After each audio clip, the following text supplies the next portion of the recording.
фирмите, компаниите. Критики и отворени прашања за ребалансот поставуваат експертите.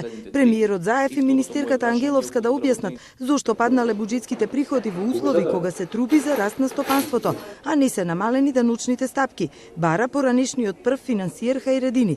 Препознава популизам кој порано вели сме го гледале. Секоја година министри, именување на министри и да најавуваат реформи за година дена што предстојат, а имавме друг министер, тоа по мене е крајно зборува дека нешто не ни е во ред системски. Друго, премногу ова зборува за желба и за определба на ова влада, ако е левичарска влада, во мешање кај субјектите во стопанството. За стопанството се добри мерки со кои му се помага, но не сме сигурни кои ќе бидат ефектите од најавеното покривање на придонесите, велат од бизнисот. На фирмите повеќе им значат други мерки за подобра бизнис клима, за кои се нема слух, а имаат и други резерви.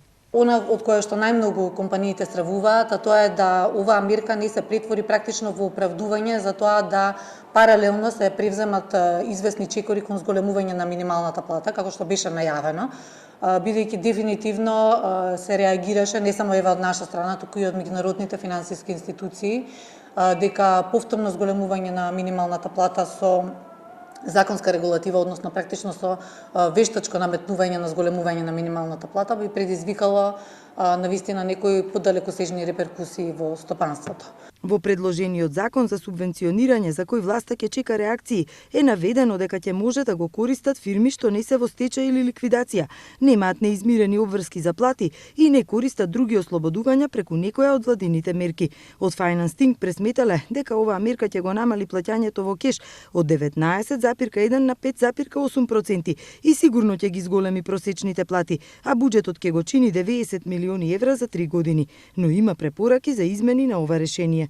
Субвенционирањето да се ограничи само на плати до 24.000 денари, со што би се опфатиле 85,7% од примателите на плата во Плеко.